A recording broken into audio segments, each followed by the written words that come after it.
It's 5 a.m. in the East. We begin this morning remembering James Gandolfini, the actor dead at the age of 51 of an apparent heart attack, and the tributes flowing in this morning. Nichelle Turner has been watching the reaction to the death of the man many of us know as Tony Soprano. Good morning. Yeah, he's the man who made us love a mobster, right? For lack of a better word. You know, there's a lot of reaction this morning. First reaction by most, of course, shock from fans, friends, and colleagues in the industry. Then the respect for who many call one of the best, if not the best, and most underrated actors of our time begin to roll in. The sudden death of James Gandolfini rippled from Italy to the Jersey Shore. I can't believe it. I'm in shock. Really taken back. I mean, he was such a young man and, you know, just such a nice guy. The Emmy Award-winning actor's death confirmed by HBO, the network where he shot to fame as the tough-talking mob boss Tony Soprano on the hit drama The Sopranos. I couldn't ask for more.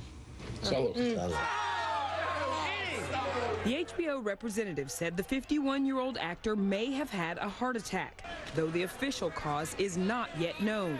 The news blindsided his closest Hollywood friends. Sopranos co-star Stephen Van Zandt tweeting, "I have lost a brother and a best friend. The world has lost one of the greatest actors of all time." The show's creator, David Chase, mourned the loss in a statement, saying, "He was a genius. Anyone who saw him, even in the smallest of his performances, knows that. He is one of the greatest actors of this or any time. A great deal of that genius resided in those sad eyes." Gandolfini was vacationing in Italy, where he was scheduled to attend the Taormina Film Festival in Sicily later this week. The press-shy star made one of his last public appearances at this charity event for the Stella Adler Acting Studio in New York City just last week. Among his last film roles was playing Defense Secretary Leon Panetta in Zero Dark 30. You guys ever agree on anything? He may have enjoyed global fame, but he never strayed far from home, New Jersey. He definitely put New Jersey on the map, all positive. You know, he just made Jersey better than it already is. One of his best-known fans, New Jersey Governor Chris Christie, in a statement said, "It's an awful shock. James Gandolfini was a fine actor, a Rutgers alum, and a true Jersey guy. I was a huge fan of his and the character he played so authentically, Tony Soprano." The ice cream shop in Bloomfield, New Jersey, which served as the diner setting for the final scene of The Sopranos, was overflowing with fans after news of the actor's death spread.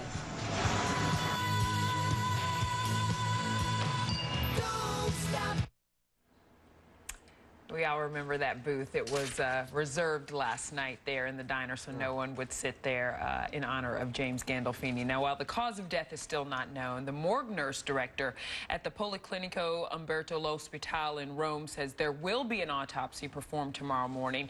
There's a little background on this here. The director tells us that Gandolfini was brought to the emergency room dead on arrival about 6:55 Eastern time last night. He explains that under Italian law, anyone who arrives dead at the emergency room cannot have an autopsy any earlier than 24 hours after their body is brought in. And also, guys, because he is an American citizen, his body will remain in Italy until a death certificate is requested by the family, and then the U.S. Embassy can just release. 51, so young. Yeah. And there are not many people you can say literally changed television. He changed entertainment. Yeah, it put HBO on the map.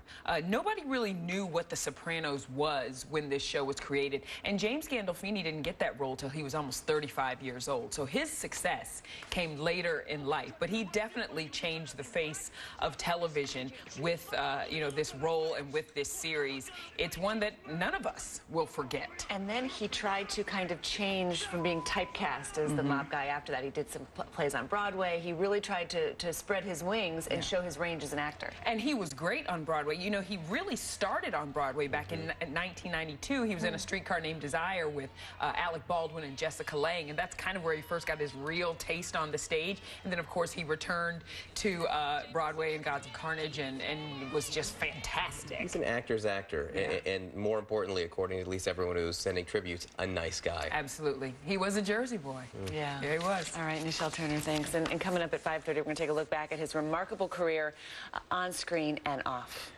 Meanwhile, President Obama returned